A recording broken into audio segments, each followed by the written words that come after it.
Corona TV viewers. This is Peter Keys from Leonard Skinner. I want to wish you all a happy birthday. First of all, let's just do the elbow bump because we can't do the handshake right now. Hello, everybody on Corona TV. This is Macy Gray. You're smiling, and I saw your beautiful daughter earlier, who I said could come on the show anytime. Welcome, Shiv Singh. Thanks for having me, Joseph. Great to be with you.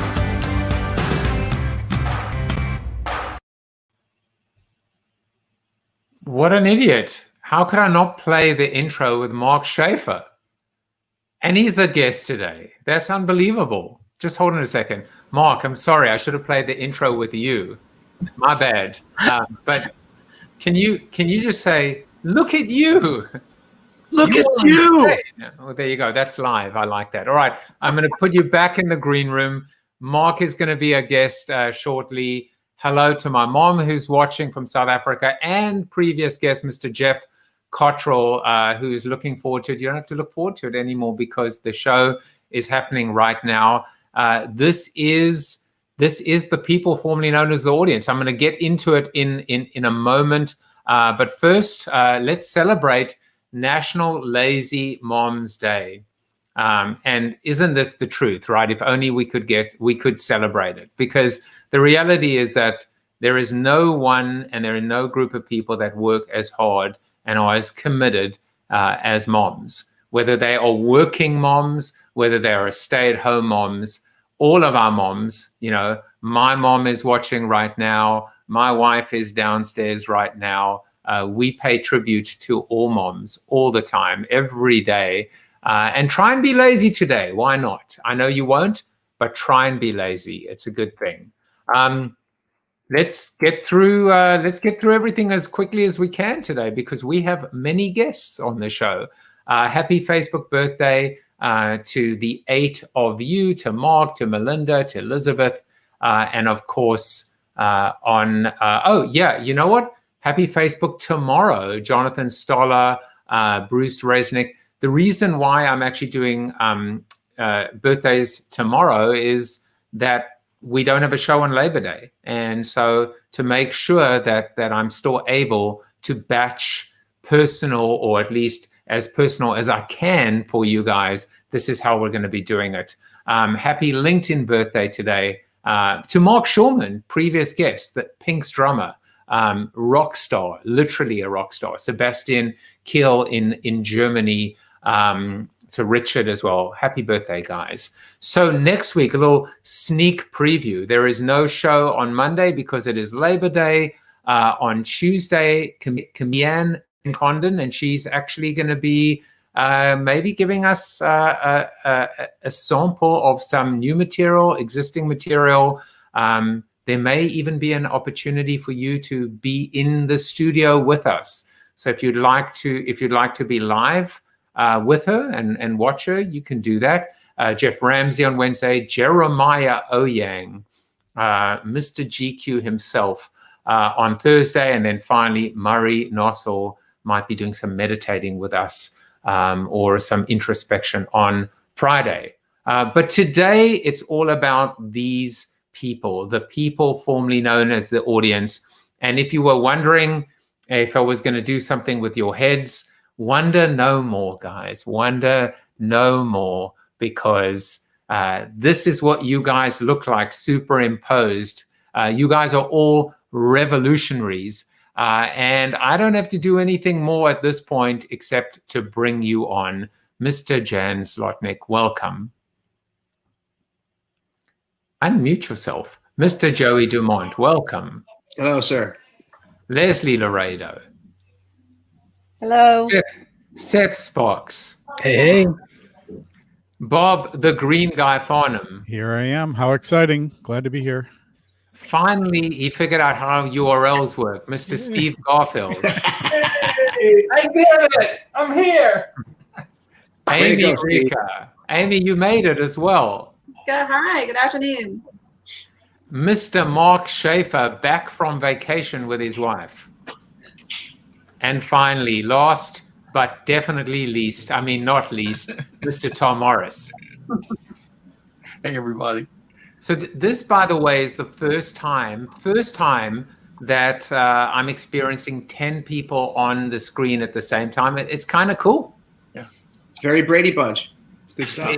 It is, and it's something else that StreamYard allows me to do is I just flipped you, Mark. You were looking at me. You see that? Isn't this cool? Very cool. I'm basically just swapping you all out. So that's kind of a cool thing as well. Can you, well, wait a second, Bob, who's immediately above you? Mark. Oh, As so usual. you're seeing the same thing as me, all right? And that's cool. I just put myself into last position. Mark has no pants on, by the way. So here's what I'm going to do. I'm going to create a grading scale based on the quality of your answers. We're going to rank you. No, I'm kidding. This is okay. Now I want to just try one more thing before we get into it. Wait, who left? Somebody leave? Steve. It's his URL problem. Right, there we go. Well, what I wanted to see is what would happen if. Okay, so this is what would happen if I actually included all of your thumbnails and then your Lamer's image. And Amy, I wasn't sure whether you would take that as a compliment or an insult. I look great. I look great. You look great, and you're holding the flag, and whoop, there we go. So now that we've experienced what it's like to all be on the screen at the same time, we're going to get into it because we have 8 guests. I'm sure Steve Garfield is coming back at some point. Each of you have the floor for 5 minutes to talk about something on your mind. But the bigger idea here, Leslie actually asked me earlier, she said, what's the outcome? What's the output? What's the goal of the show? And I said, this is the goal. We've done it. We've actually been able to turn the audience into the actual stars of the show. Now, you guys are all stars in your own right. Previous guests, Joey and Mark and Tom, but we're all kind of on a level footing. And I love the idea that if you come to the after show and you're a regular, then you get to be on the show. It's not a bait and switch. There's no strings attached. It's a recognition. It's not even a reward. It's a recognition. It's my way of saying thank you to you guys for being a part of this community and this special thing that we've got going. Jeff Cottrell says this is a great group. And Jeff might be a part of it as well. He wanted to be, and I said, well, we're full today, but maybe next month. So that's all the preamble. I have decided that Tom Morris is going to kick us off. Why? Because a month ago when we did the show, Tom, we didn't get to you, but I feel like you've still got an opportunity to talk. You know that. But you kicking us off. So I'm going to start the timer only so that we can keep to 5 minutes and go for it. The floor is yours. Okay, great. I thank y'all for being here, and thanks to everybody who's watching. I hope you love this crazy, enlightening show as much as I do. I mean, I got hooked when I was a guest, and I can't stay away. I mean, I keep coming every day when I should be getting work done. But it is getting work done because I'm learning so much from everybody else who's on the show, the guests and the people on the after show. One thing that hasn't come up, and so many topics that have come up recently, but people have been asking me this a lot. How do we keep motivated in a time like this? How do we feel good about what we're doing when we're so isolated, so many of us, and we're separated from the people we normally work with and the people we normally interact with? How do we keep the energy going? How do we keep the mojo alive? And it just occurred to me the other day, in about 30 years ago, a lot of business people started asking me, a philosopher, was there any deeper wisdom about success in our lives? Did the great philosophers of the past have anything to say about success? So I did a bunch of research, and I wrote my first popular trade book called True Success, A New Philosophy of Excellence. And lots of people bought the book, and lots of people read it. And I was all over the country giving talks, probably over 1,000 talks on that topic. It was all about goal setting and how to get excited about our goals and what we need to do to attain our goals. There's this wisdom, East and West, from Chinese philosophers, Roman, Greek philosophers, about how to set the right goals for you, and then what you need to do to position yourself to attain your goals. And so I was really excited about it. Everybody I was speaking to was excited. But at a certain point, it occurred to me, wait a minute, There's more to success than just goal setting and goal attainment. There's relationship building. And that's one thing this show has reinforced to me in the month or so I've been involved. We're building great relationships already. So in about the mid-90s, I started asking the question, did the philosophers have anything to say about great relationships, about what it takes to have great, spousal relationships, great work relationships, great partnerships with other people? And the more I did research into this, it came to be that I discovered 4 things. In fact, I realized that from the time we get up in the morning to the time we go to sleep at night, we experience the world along 4 dimensions. There's an intellectual dimension, we need truth. There's an aesthetic dimension, we need to experience beauty in some form. There's a moral dimension, we need some experience of goodness and kindness and fairness. And ultimately, there's a spiritual dimension. I couldn't find any other word for it. It's so deep, it's like ingredient to the human spirit. We need a sense of unity or connectedness within ourselves and between ourselves and other people. And I started exploring these ideas: truth, beauty, goodness, and unity. And it occurred to me at some point, these are like 4 foundations for greatness in anything we do. They're 4 foundations for building great relationships. But then, and it's no surprise really, there are 4 foundations for a great sense of personal fulfillment in whatever we're doing, whatever the conditions might be. And some of us I've been sheltered in place since March 13th. I was reading a book recently by Boethius around 500 AD. He was sheltered in place in a jail cell, and he wrote the most amazingly optimistic stuff about life.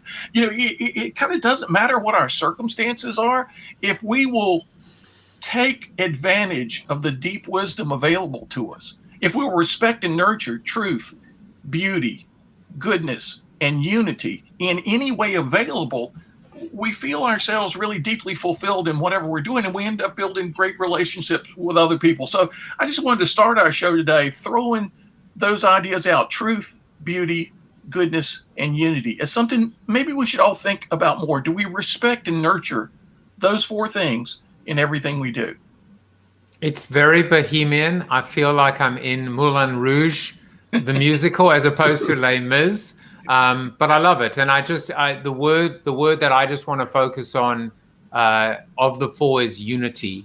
On so many levels, coming together, finding and celebrating that which connects us rather than that which divides us. Anybody want to respond to Tom or jump in? By the way, Joseph, you focusing on unity, that's what the other 3 serve. It's the pinnacle. It's the ultimate. Cool stuff. Yeah, I'm giving you guys a chance to jump in, and suddenly Cat's got your tongue. I can see on 3 of the faces this question. We seem to live in a time when all 4 of those things have been reversed, right? Did I see that on 3 of the faces properly?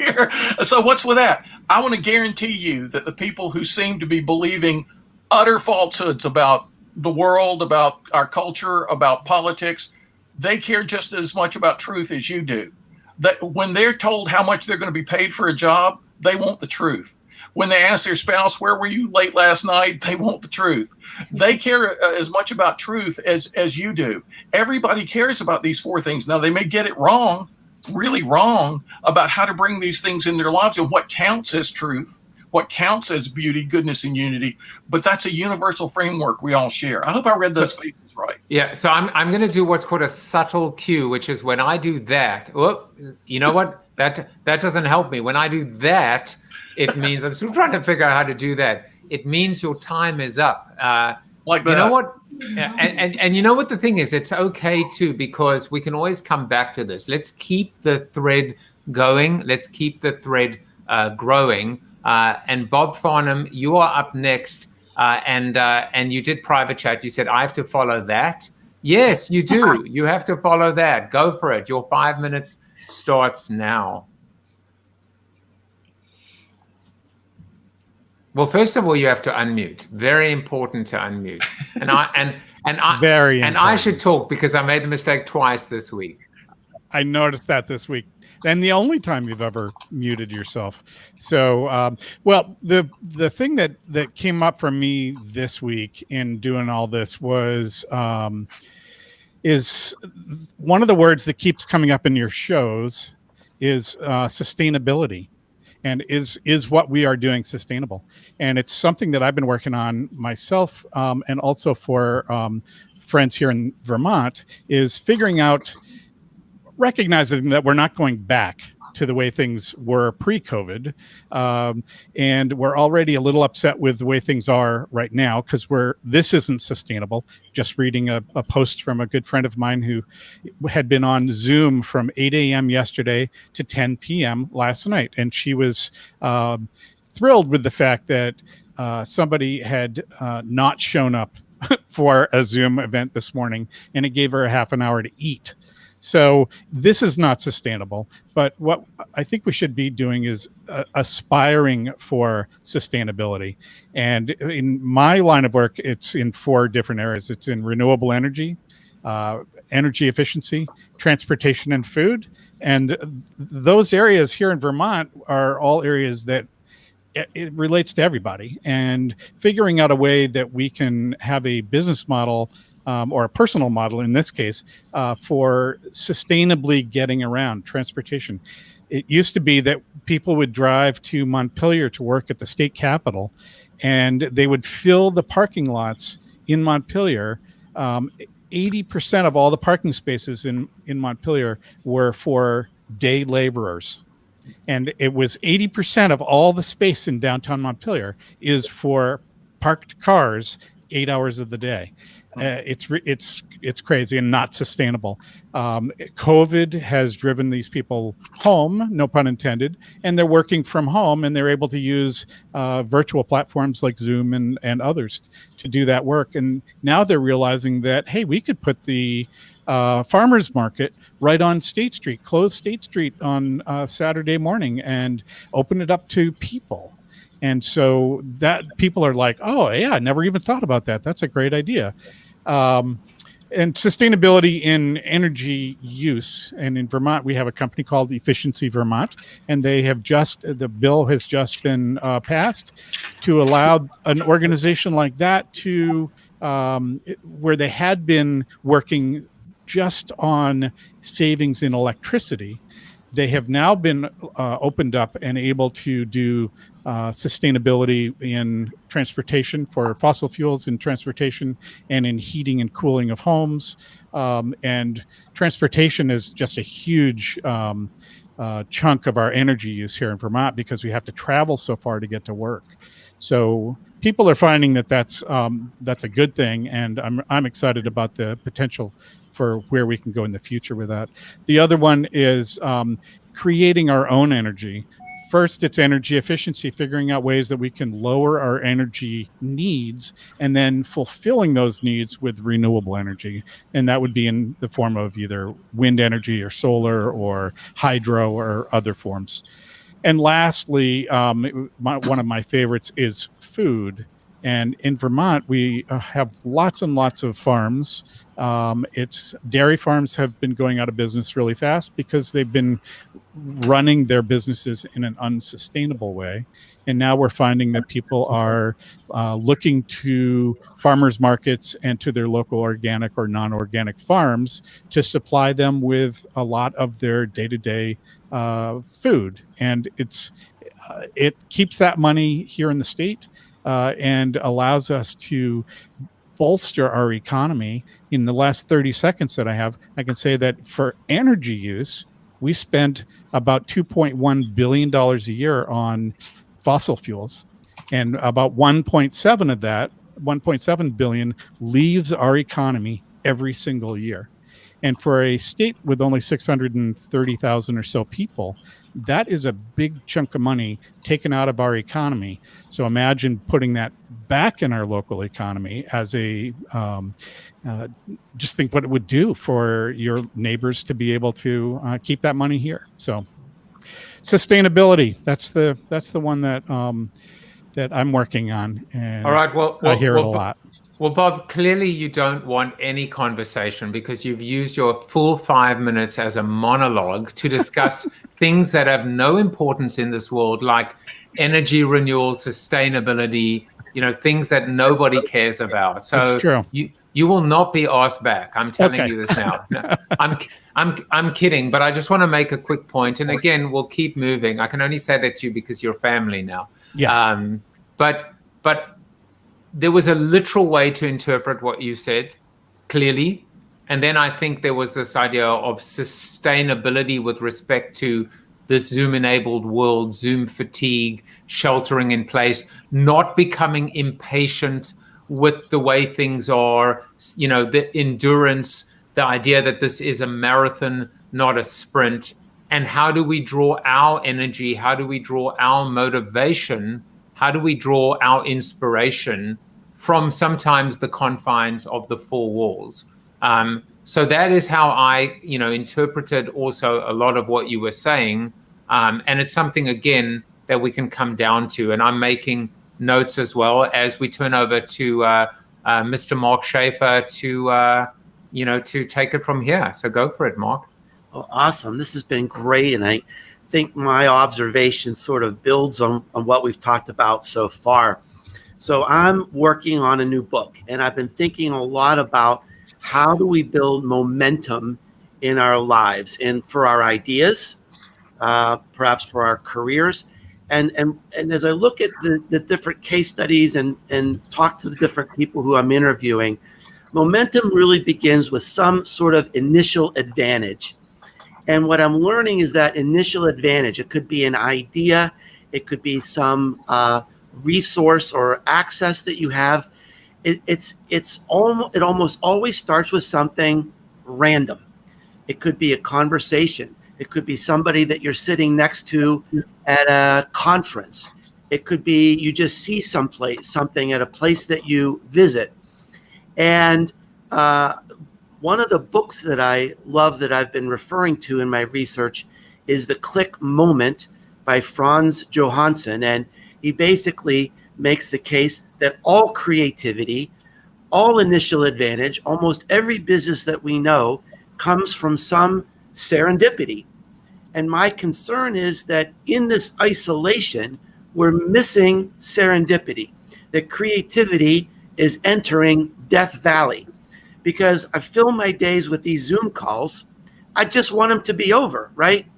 We're getting inspiration in a meeting like this, but this is the exception, not the rule. We're not traveling. We're not mashing things together.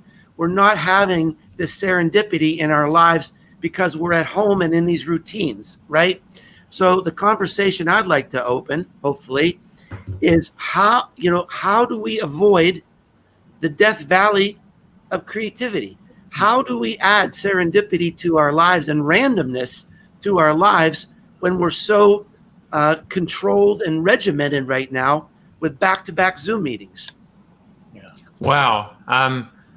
There is so much I want to say to that, but I'm going to just tell you a little anecdote. Every day I send out a birthday greeting to Facebook, my Facebook and LinkedIn contacts. And it's a cut and paste. I wish I could customize it and personalize it more. But it says, if you're stuck at home, you don't have to celebrate alone. I'm just sending good vibes to you. Jeff Cottrell, former general manager, former head of marketing at Coke, at Converse, at Starbucks, got one of my random, for him, birthday greetings. And it's what's connected the two of us. He's since been on the show. He's watching today. We had cocktails last week. We were going to do it. We're actually going to do it every week now. And just the interaction last week when I had this conversation with him, our little Zoom, but it was cocktails. So it's not really Zoom when it's cocktails, when there's drinking. And I was taking notes. I said, I wish I could record this. I wish I could share this, because the conversation was it blew my mind. I don't know that that's the answer, Mark. But I think we have to, I guess part of the answer, and then we'll turn over to you guys, is how do we have to fight for the randomness. We have to create new serendipity. Otherwise, we just get dragged down. Anyone want to add anything? Oh, I'm surrounded. Yeah. Go ahead. Go ahead. I've had my chance already. I was just going to say that I think I've shared this with you guys before. When I started logging into the show, which I think was show 1, and hanging out with everybody, I know this group of people now because I see you guys every day. We're on the Zoom after show. It's super cool. And there's an old adage that you become the 5 people you hang out with the most. And because we're actually locked into our homes, you guys have been the people I learned from and been inspired by and see. And I'm actually working with 2 or 3 people now that I've met through Joseph Jaffe's show. I think that my short answer to this is find your tribe online and hang out with them at least an hour a day, because they'll motivate you, they'll give you ideas to help you overcome some of the issues around normalcy that we just don't have anymore, and feeling trapped in cocoons. That's my 2 cents. Yeah, I'll add to that works for me, Mark and Joey, where I try to get that serendipity back it takes more effort, but by having my phone ready to call somebody one-on-one, because I know I won't be able to run into them. So I have to kind of force the serendipity, which might sound like it's a oxymoron, but it can work. You can find that tribe. You can find even that one person, that one conversation, and that spark to keep an idea going. Interesting. That's a great idea. This show has had that effect for me too. Just meeting all you guys and the people who aren't on the screen right now, who've been guests and occasional visitors, but also behind me are lots of my friends who are sheltering in place with me, friends who are alive now and some who lived 1,000 years ago or 200 years ago. Read unexpected books. Read books that are off the beaten path. That gives you just as much access to serendipity as meeting that unexpected person in the hallway or sitting next to that. I'm reading Beowulf for the 2nd time in 2 weeks, the 10th time in 2 years. And I'm being knocked out every day by what I'm learning that's relevant to what I do as a business philosopher and life philosopher for people right now. So that serendipity can come out of live stuff like this, and it can come out of stuff like that, like those books. And I'm rediscovering that in a huge way now. And I've also rediscovered that I can mute Tom. So Tom, talk, Tom. Yeah, I see. He still finds a way to break through the clutter. But what I would add to that, from the business perspective too, is being able to manufacture that serendipity is something that businesses struggle with, and it's a reason to justify keeping your people in the office, and finding ways to manufacture that outside of the space when we can't be there has been difficult, and whoever figures out how to do that best will have a distinct competitive advantage going forward. Leslie, you are better up, but before you do that, Mark, a little bit of free consulting. I see a new phrase developing from for your book. It will be something like forced serendipity or deliberate randomness. It will be like one of those compound phrases, maybe. I think I'm still looking for my 10,000 hours. Anal serendipity. So there you go. No. Right. That's off the table. Okay, that's off the table. Leslie. Hi. Okay. Well, a couple quick points. I wish I could have listened to all the shows, and I can't, but the ones I have listened to have been wonderful, and the connections I've made have been great. In terms of serendipity, I think there's some of it has to do with expectations and cadence. And I'll tell you just a quick story. In March, a cousin of mine died of COVID, and there was a funeral, and then we had a virtual funeral and virtual Shiva calls with all the first cousins. And we went from 11 to 10 of us. And I'll call silver lining, which became really amazing, was that we got together every week after that. So one Shiva call with the cousins became every single week since March. And greatness has come out of that. In fact, now we have second and third cousins on the call. And I now realize I have cousins in Romania, in Israel, in Brazil that join the call. And so this cadence of every week, and this idea that we would be sharing something about their family, we all come in with something about a family member, has really, it's been wonderful. I mean, so there's ways to break through. I think it has to do with, again, expectations and timing. And also I think it's how it's hosted. I think the reason the show is so wonderful is, Joe, you're a great host. I mean, you're just amazing. And I'm around a lot of entertainers through my connections with the Friars Clubs, and I know what it takes to be great at this. So, congratulations. To sort of ping off a few of the comments made, and I think mostly from what Tom was saying to start us off with, and the 2 of the 4 points, truth and unity. I think about that a lot in my work, both as being a trainer and an advisor to companies, because in training, a lot of goodness comes out of collaboration, and unity comes out of the sharing, and that's all about learning, and that's how we get people to learn better and deeper and more meaningful, and find out what's the right thing to learn. Because sometimes even instructors and trainers like me, we don't get it right until we hear how the people in our class are responding and the questions they're asking.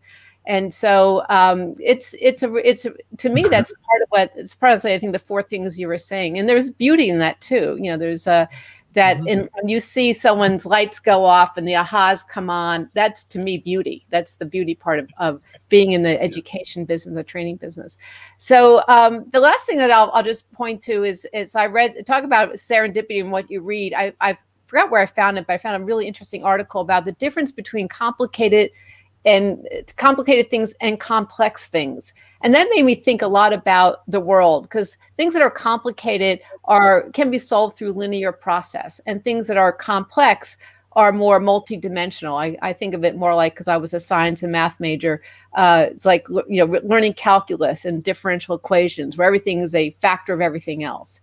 And so complex ideas require us to think very differently about how to solve them versus complicated ideas, which maybe can be solved through step by step and breaking things down. So that's something that I spend a lot of time on, and I apply it to when I do sales training, because I think sales has become very much looked at as it's complicated, because there's a process. You have to know CRMs, you have to know cold calling and lead nurturing, all that stuff. But it's really complex because it's about relationships. And to sort of also build on the comments, I guess, Tom, I'm looking at my notes here, you made about relationships. That's the other point, where complexity, relationships are built on complexity. And I think that's all good news as well. That's where we learn about different people and try new things. So those are my, hopefully I kept it under 5 minutes, thoughts for everybody to react to.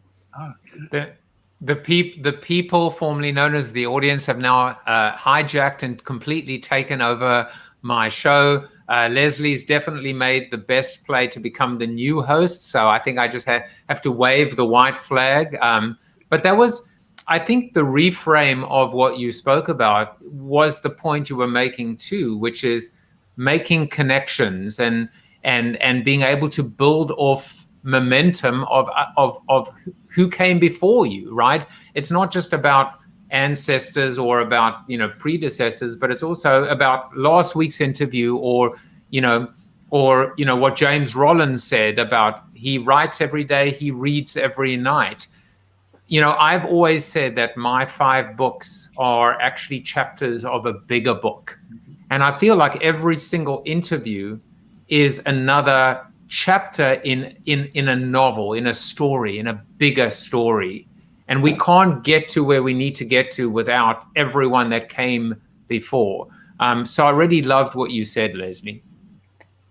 I love the reframing too, and it makes me realize that when someone says in a discussion, it's complicated, I would say back, no, it's complex. If we fail at this, we've made it complicated. Yeah. And so let's seek something that simplifies it, that breaks down that complex and reaches a place where we understand things and can move forward. But let's not cop out and say it's complicated. Yeah, good point. I will give you a quote, and it's now the 3rd time that I'm quoting myself, which means that I'm now a bona fide narcissist, because I did it twice yesterday. It's this idea of simple but not simplified, complex but not complicated, right? It's the same. It's just, it really fed into that so well, which is which is we should reward simplicity without oversimplifying or dumbing it down. And then the complex doesn't have to be complicated, right? And simple doesn't have to be oversimplified. And I know that's a little maybe ephemeral or a little bit kind of up there, but I think it's very much grounded in pragmatic, I think, reality. Let me add to that, Joe. How about it is a simple thing to make something complicated, but it's a complicated thing to make something simple. Yeah, I mean, it's a takeaway. You're making a play now for the Corona Bite as well. Okay. And with that said, we give the floor to Mr. Joey DeMont. Take it away, Joey. Mute.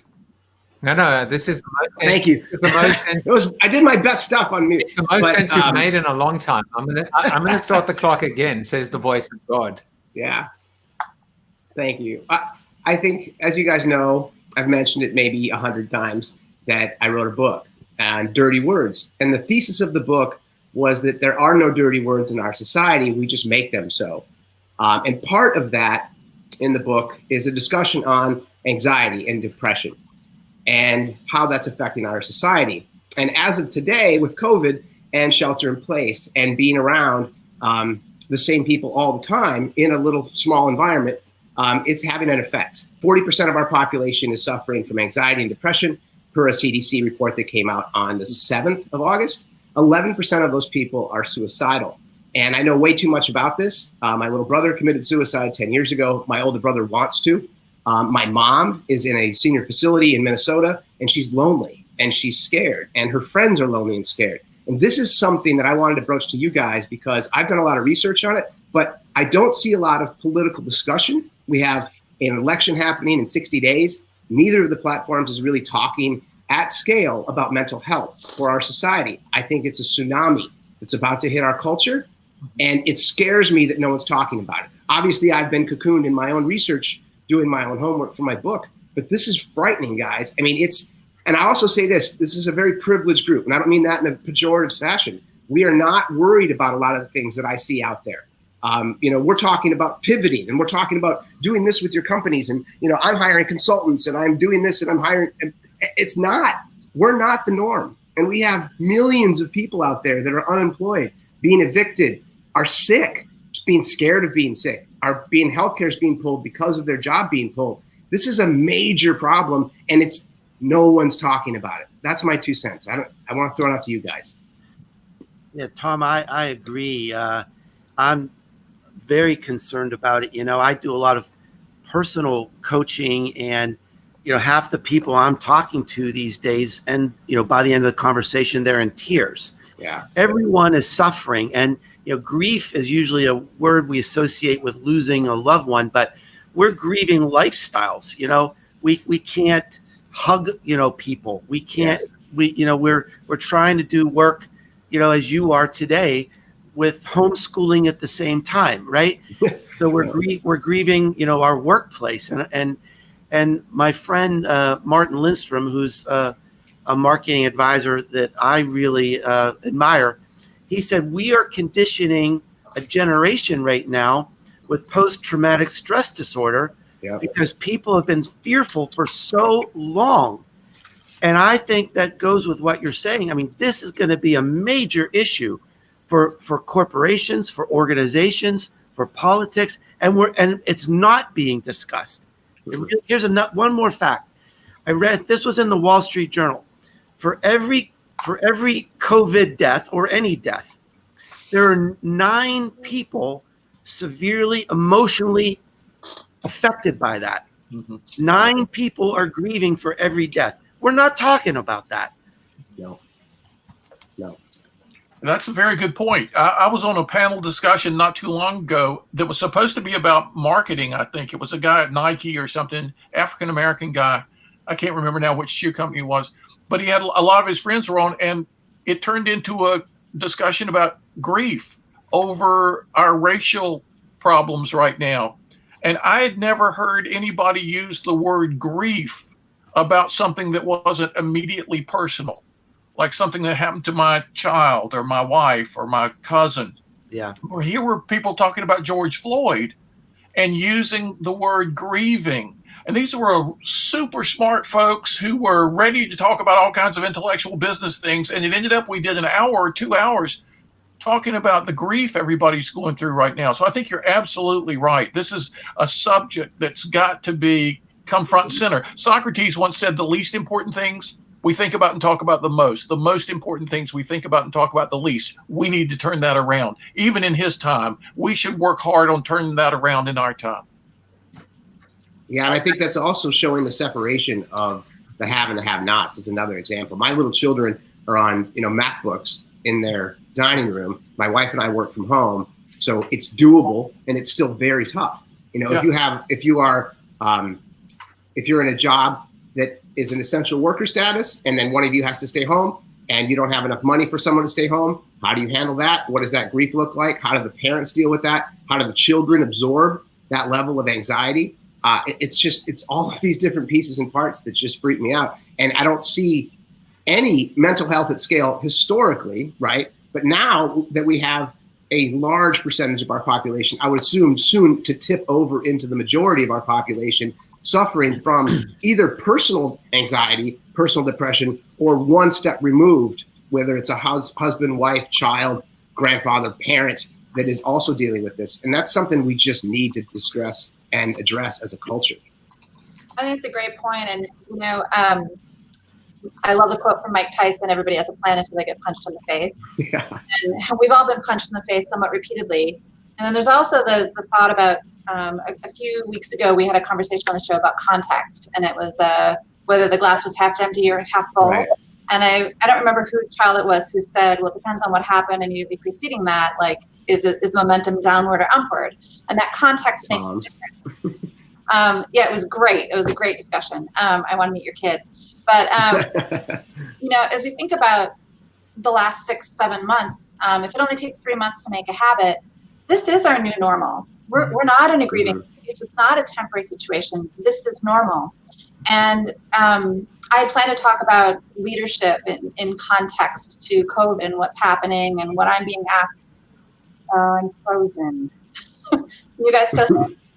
We right. hear you. Yeah. I'm moving and animated in spite of my picture. So if it takes 3 months to make a habit, then what we're doing right now is the foundation for the next 3 months as well. And the leadership skills that are needed and the things that are keeping us healthy is about, to the first conversation, about inspiration and innovation. And, Leslie, your conversation as well, it's about how people feel. It's about the context to what's happening around us in the business.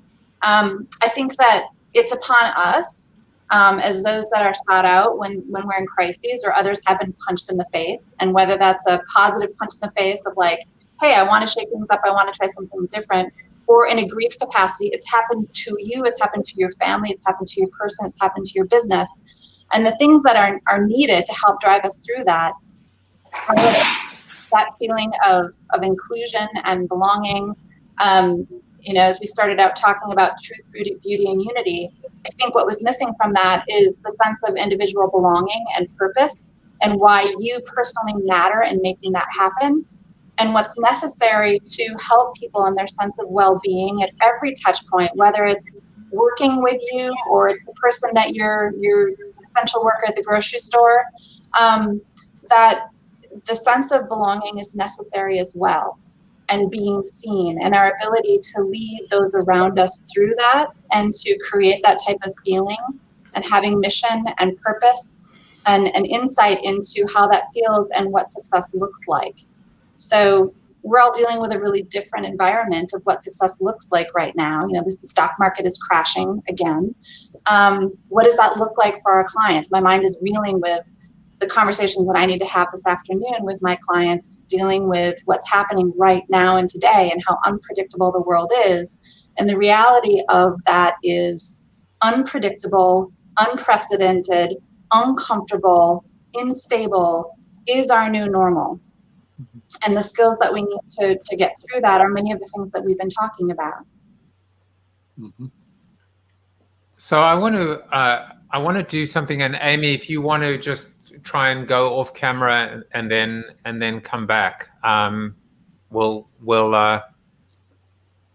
figure it out. You know, it's all good. And then there were 8. You know, I'm totally fine to go off our 5-minute track, because we're in a conversation now that has depth and meaning. And then, you know, if Steve is still planning on talking about movies, he should, because I think also this is the world we're living in right now. We're living in a world that is, it is, you know, I remember saying this right at the beginning. It's a manic depressive existence, and the highs are ultra high and the lows are super low, and we can go from high to low like this. And one of the things I remember saying in the very, very early days of Corona TV was celebrate the little wins. Celebrate, you know, just celebrate whatever it is, however minuscule or almost meaningless it might have been. And then on the flip side, don't allow the small little losses to destroy you, because they will. So I want to do something, and people that are watching may not know exactly the full context, but I would like everyone here to just reach forward, and Jan, you're back in time. I would like everyone just to reach forward and give Leslie a hug. Oh. So we're going to do this. We're going to give you, as best as we can, a hug to say that we love you.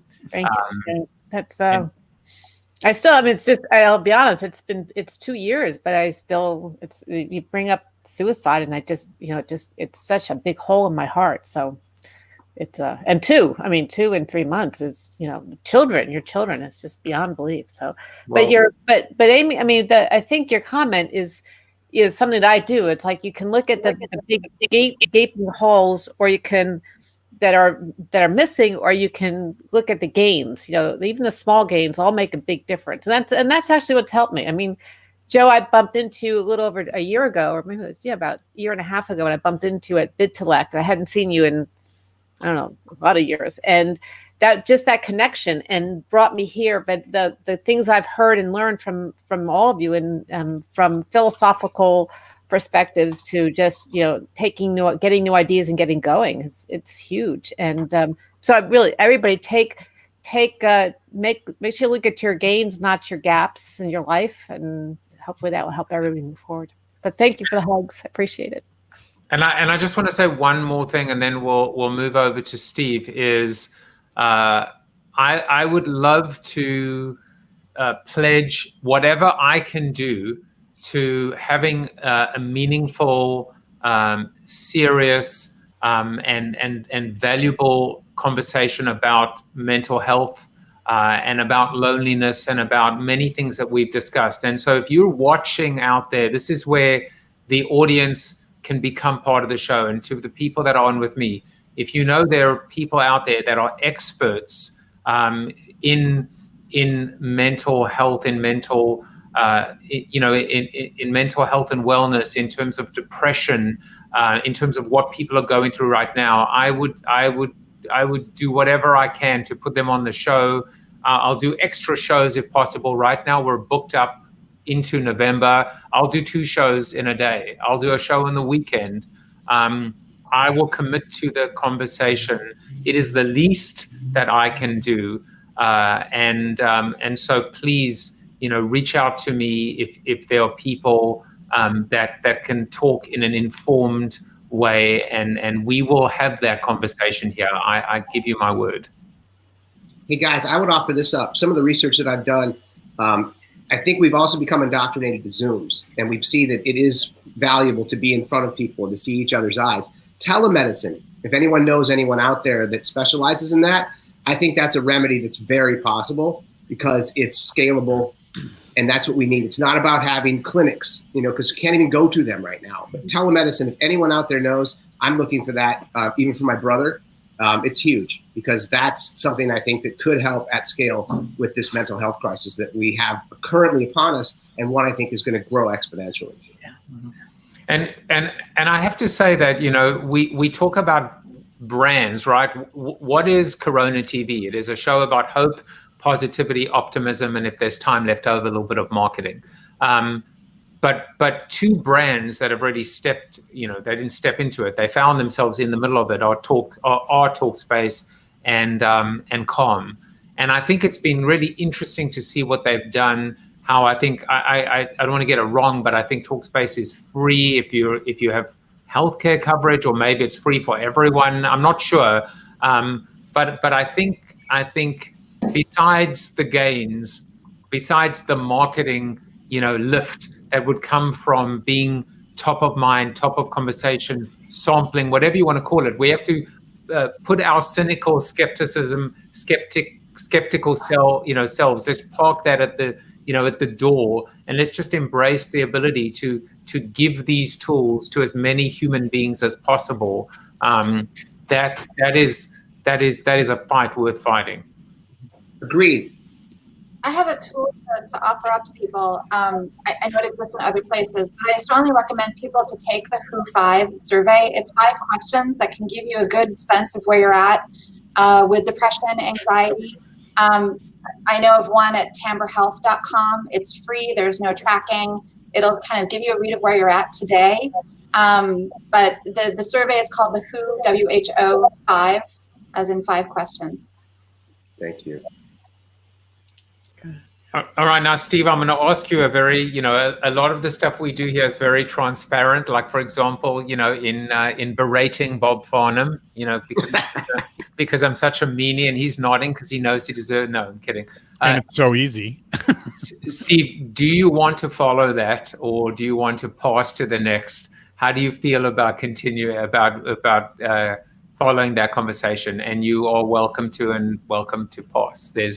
Sure, I can follow. Great. Well, then go for it. You then start.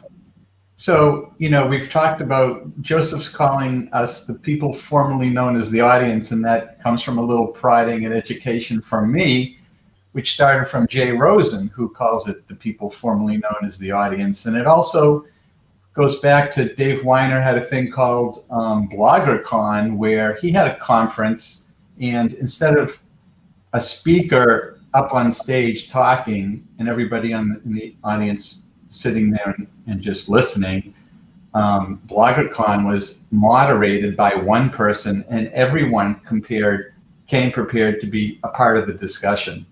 And so even with Corona TV, while Joseph is watching the comments and reading them, and we're a part of the show. And I think that's what makes this show different, and what makes it even more different and special right now in this time where we're talking about needing connections is this after show where, well, this is what the after show is like. For those of you who haven't been to the after show, a person would be formerly known as the audience when they would become part of the show. So this is a really good example of how valuable using this kind of technology is to hear from everyone. And it's not only the people asking a question to the knowledgeable person, it's people, each one with each other sharing ideas. And that's what I think is so valuable about it. And I know I've gained so much from it. And Tom, you mentioned having joy each day. I've tried during this time. I heard mentioned we're stuck at home, but we're not actually stuck at home because we can choose to go outside. So my wife Carol and I choose to take a walk each day. And today we did something special. We drove to the Boston Seaport and took a walk down at the Harbor Walk and saw what was going on down there. And that was very inspiring. It was great. I turned it into a photo walk. And anyone can do something like that. It's very easy to, make it a good day by taking a step outside.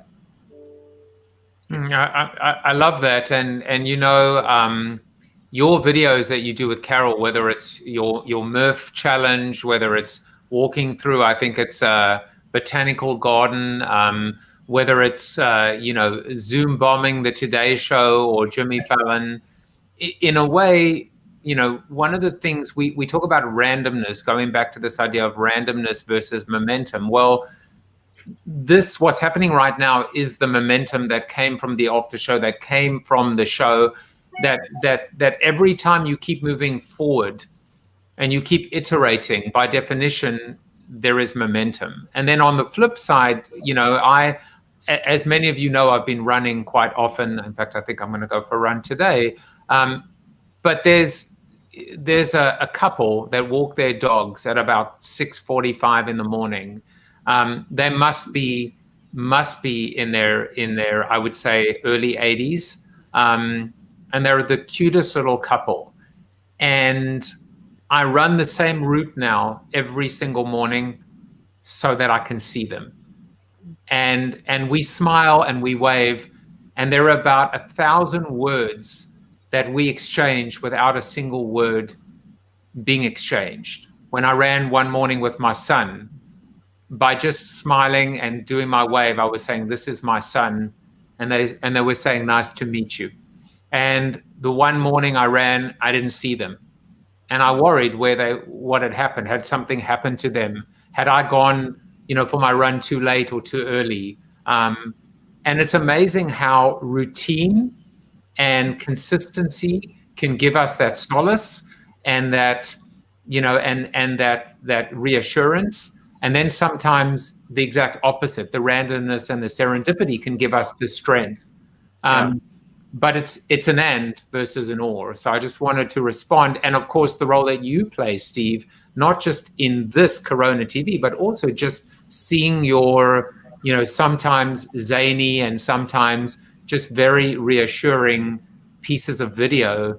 You don't realize the momentum that, by the way, I've been going back and rereading and rewatching many of the interviews. And I think it was, I'm going to forget who said it. But he said, you don't know the impact that a piece of content will have until it's out there. Like, you may define a great piece of content and it may just do nothing. And there may be a random piece of content that you think this is never going to have any views, and it may not have any views, but it may change someone's life. So that's the serendipity factor again. Mm-hmm. And Steve, what you were just saying about joy in nature. I was at a party once. I was in graduate school for 6 years in 2 departments, doing 2 PhDs. I was at a party once with a psychiatrist from Yale Medical School.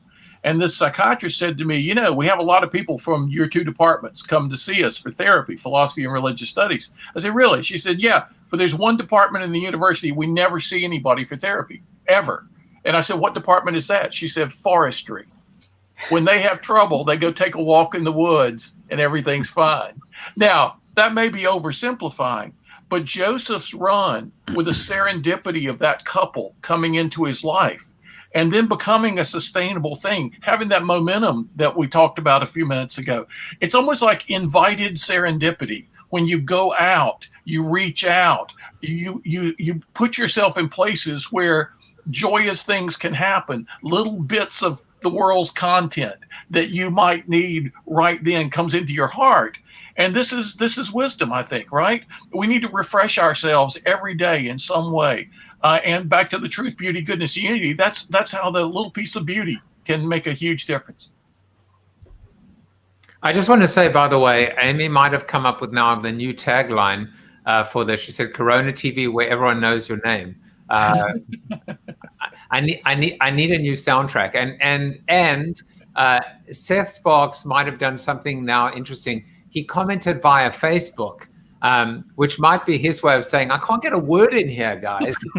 So, or maybe it's your twin brother. I don't know. But, no, just me, keeping the channels alive. Yeah, great thoughts, Steve. Being there for the audience.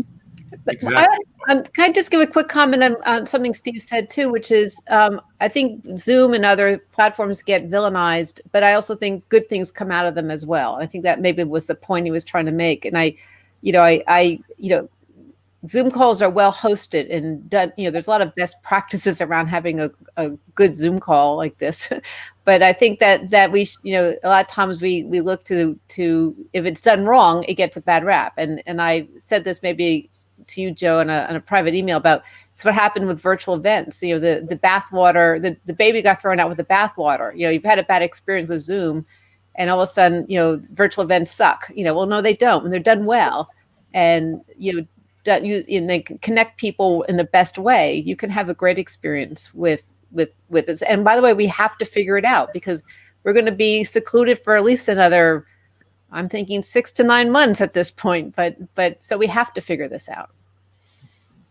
I love what you said, except just don't ever call this a call or a Zoom. Okay. It's my biggest pet peeve. Right.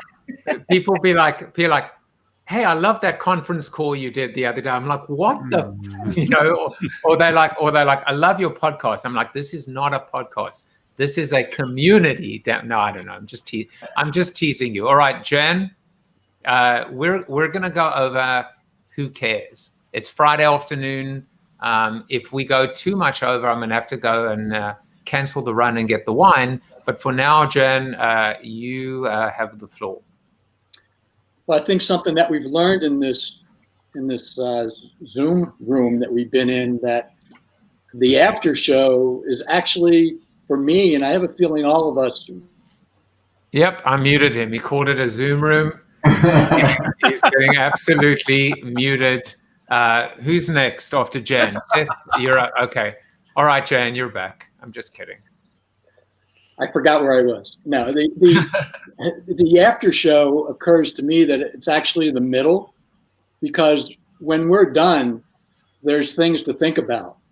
And for me, that's the after show. And from a mental wellness standpoint, it occurs to me from my own feelings of depression and from seeing it, how it's affected others, that there is this either or kind of syndrome that goes along with waking up in the morning, going to bed at night, 2 very scary times. And that there isn't enough maybe focus or not focus, but appreciation, consciousness, mindfulness about the middle.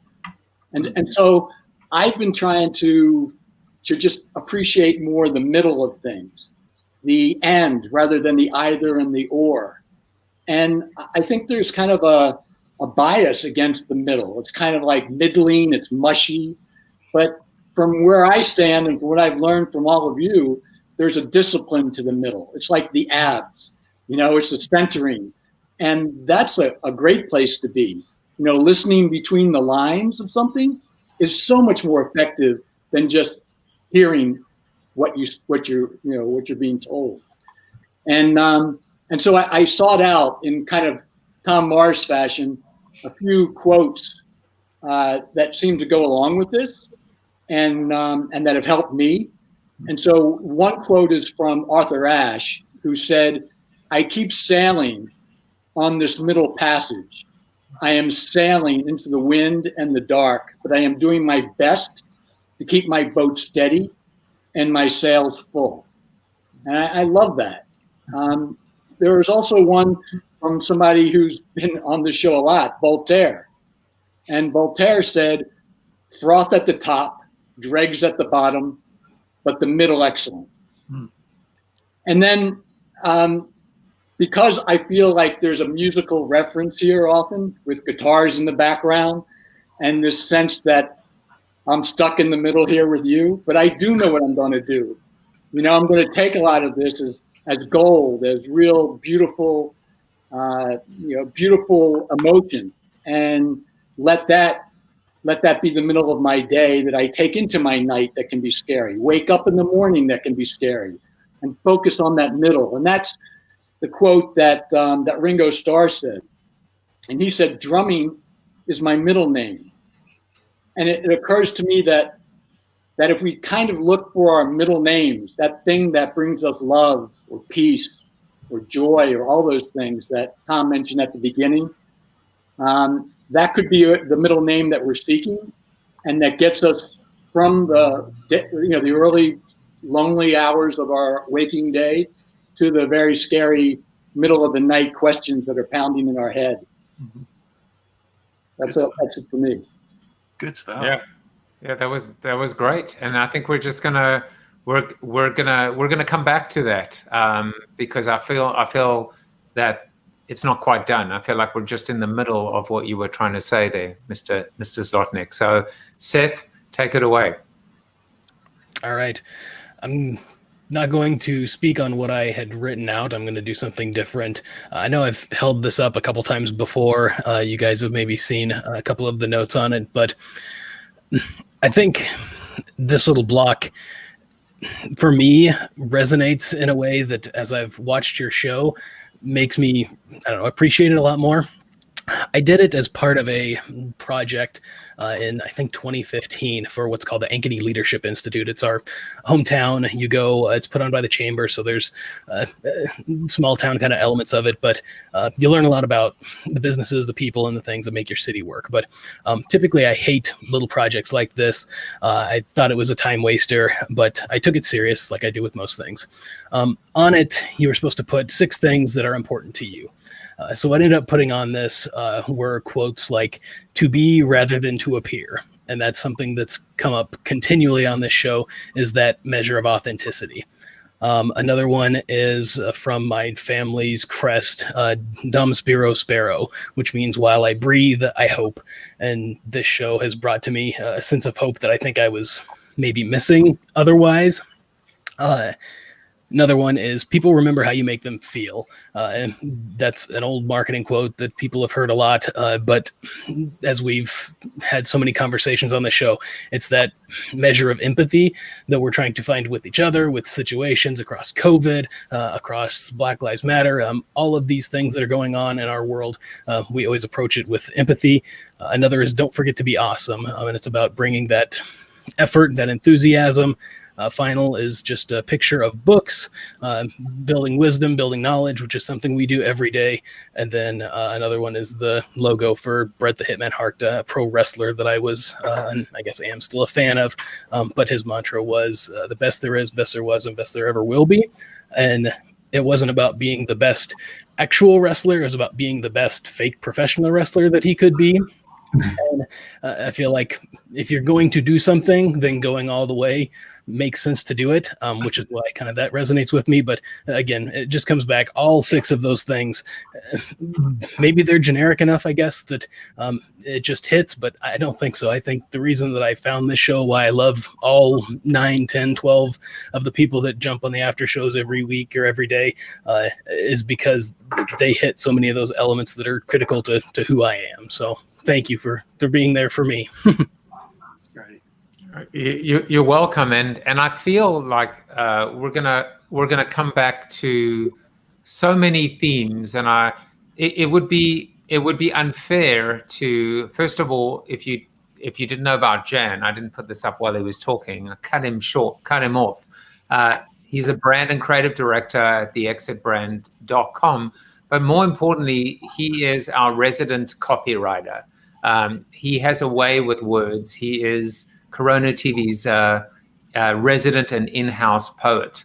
And if we just take all the themes we heard today about randomness, about momentum, about consistency, about simplicity, about being in the middle and celebrating the middle, I think we can weave a beautiful narrative. I'm going to let all of you guys in right now and talk about your feelings about today.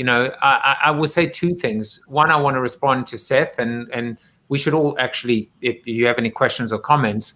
And 2 is I just want to wag my finger at all of you, which is today was not about Corona TV.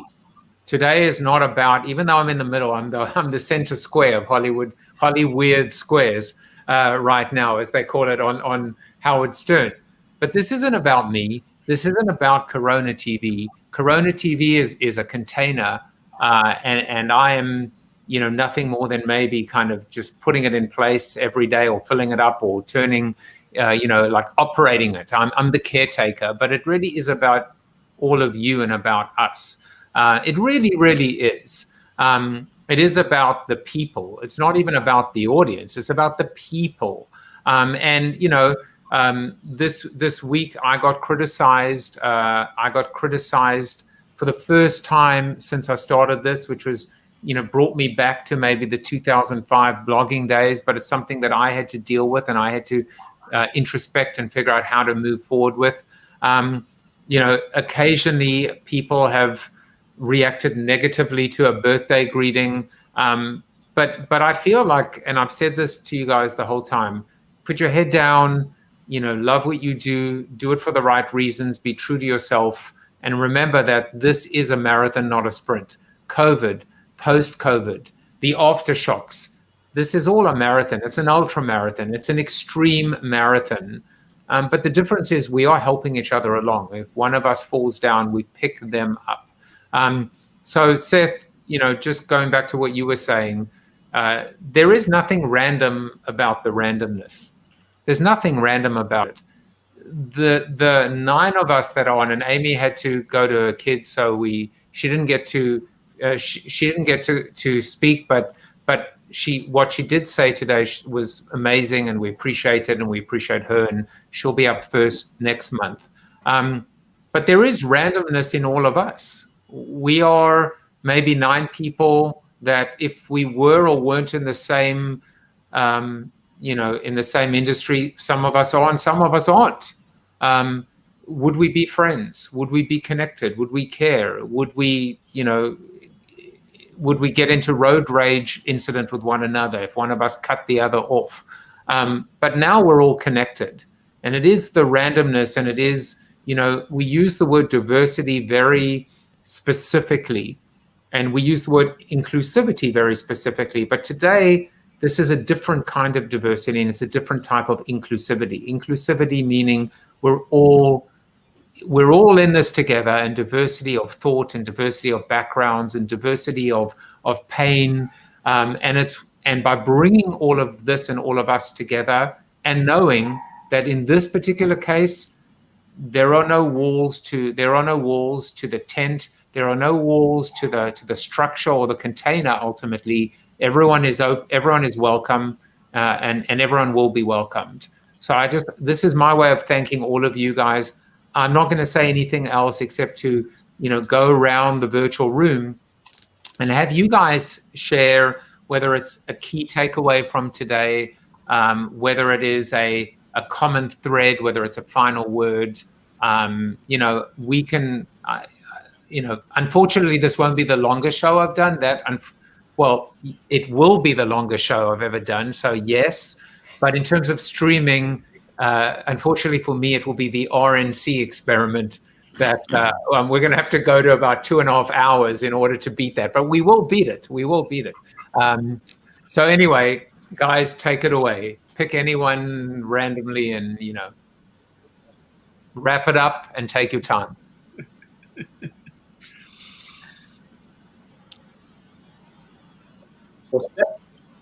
Well, just thanks for inviting me, Joseph. You know, I've been in a very challenging time for me, you know, personally in my business. I haven't been able to be a regular on a lot of your shows, but I am, you know, watching as much as I can. So I was very honored to be here with this group, and I admire all of you, and I'm very appreciative to be part of it. So thank you. And thanks for those comments about momentum and about serendipity. It's making me, that's a concept that's come up often on the after show, serendipity. And I think we need, you know, the idea of cultivated serendipity or invited serendipity, you know, go where you may find it, or better, where it may find you, is a great concept, right? Yeah. So thanks for that. And you know, everything from the sustainability that Bob talked about, which actually in a strange subterranean way came into almost every other topic today in its own way, because so much of the way we're living right now is not sustainable, emotionally, psychologically, physically. And we want to be involved in things that have a long shelf life. We all want to be in this for the long run. And I just thank y'all for the wonderful pieces of wisdom you share on this show, you know, pretty much every day. that I keep coming back, not just because I don't have anything else to do, which, it's a good way to fill your afternoon, but because you guys are so wise, and it's a joy in my life. So thanks for that. I just want to say that, some of you know this, Mark. I don't know if you know this, but before I wrote books, actually before I even wrote Zero, I was going to write a book called Social Dipity. And the subhead was Serendipity in the Age of Social Media. But I would like to now give you the title of your next book. And I'm going to put it on screen. It's called COVIDipity, Finding Joy, Meaning, and Randomness Amidst a Global Pandemic. And it's going to be an absolute bestseller, and you're going to be on Oprah, if Oprah's still around. COVIDipity. COVIDipity. I'd make a laptop sticker out of that. Well, you don't want to hear. I just got to say something. This is so funny. So many of you may know Tim Ferriss, right? Tim Ferriss wrote The 4-Hour Workweek. Here are the opening lines of my new book. Tim Ferriss knows Oprah. I do not. This book explains why. Well, my book is called.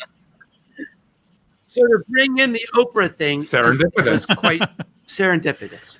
My book is called Your Brain on Sales, which will be a book for salespeople understanding psychology and cognitive biases and other things that really impact decision making, which most salespeople have no clue about because they think it's just a sales process and they don't understand really what's behind relationships and building trust to get a sale. So that's Your Brain on Sales.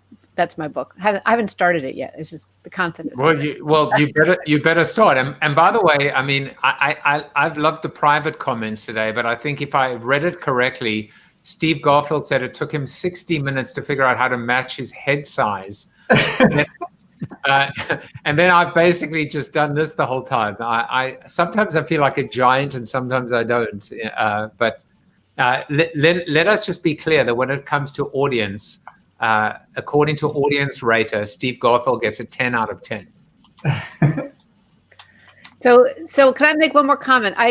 These wonderful CoronaTV events and community and sharing is, for me, it's about lifelong learning, and you're just fueling my my need for lifelong learning. So thank you, everybody. That's good. Well, thank you, guys. And I think that the neat thing about CoronaTV is the chaos theory kind of plays into it, the apparent randomness of complex systems and having these underlying patterns converge about everything. This whole conversation was all about that. Everything was kind of commingled and interdependent. And that's, I think, the neatest thing about this group of folks. I dig all of you. I look forward to seeing you guys. I think you're all really good people. And again, that's what, someone talked about getting patterns in your life when this kind of stuff happens. And this is a very cool structured regimen that I do every day, that I look forward to every day, because it allows me to meet other people. Watch your guests, Joseph, on your call. Sorry, I had to say it, on your wonderful show. He's about to be muted. Yeah, he's muted. I will say one thing, while we're together, is like it's the chaos that he describes. It also scares me. I embrace it, but it scares me, and it scares me. You're unmuted again, Joey. It scares me because I think to myself, like, why us 9 right now and Amy 10, and it's other people. Like, how is it possible that, that Jan and Bob, I mean, you guys were the originals, right? Jan, Bob, and Joey. Why the 3 of you? And more importantly, for you 3 and for us 9, right? There are 900 or 9,000 or 90,000 or 900,000, all of which, by the way, probably know Oprah, Mark. and they would and what are they doing? I almost feel it's unfair to hoard this to ourselves, and it's a weird feeling because it's not about self-importance. It's about being able to share this joy with other people. But I think we've all recognized that the worst thing that can happen to this is, I mean, today, the maximum number of guests that I can have on this is 10. So we're already at that max. So what do I do? So what happens? You become a victim of your own success, if ultimately there is growth. And with growth, everything, like we know with social media, whether it's Twitter, whether it's any of these channels, becomes nothing more than just a tired, old-fashioned broadcast medium. My commitment has been, like, no matter what happens, I've got to keep up the birthdays. I've got to keep up the humanity. It is hard. Fortunately, I have the ability still to do that. But when I start to travel again, these are the things that I think about. And that's why, initially, when I might have said, hey, everybody, tell a friend to kind of discover the after show or Corona TV. Now I genuinely, I'm not saying tell a friend so that I can grow. I'm saying tell a friend so that we can grow, together. And also don't tell a friend, because I don't want to lose. I don't want to have to say to Seth next week, who by the way was happy to bow out, and so was Tom, and everyone was like being so polite about, well, if you have too many, then I'll bow out. I don't want any of you to necessarily have to. But anyway, this is just random thoughts coming from my end. I don't know if there was a point. Was there a question? No, but this just... No, you just muted me. That's all. That's what happened. We needed the monologue, the soliloquy, but it came at the end today rather than the beginning. I told Joseph yesterday, I went to the dictionary to look up corona as if I didn't know what it meant. But I love that the Oxford English Dictionary had as its first definition a small circle of light. And I thought, man, if that doesn't really capture the show, not only the show itself, but also the after show, a small circle of light. It's just a wonderful concept. I'm sure you had that in mind, right? As you named this. There you go. We should all hold up our phones. But you've taught me so much over the short time we've known each other, Joseph. Like how to hold up my books, and how to quote myself, and how to things that I happen to be working on. That I've never had so many things close by to my computer just since I've known Joseph. So thank you, man. What are you talking about? No, you know what? It's if you want to, what did it say? You got to be able to take it if you can do wait, what's it saying? If you're gonna dish it out, you got to be able to take it. Yeah.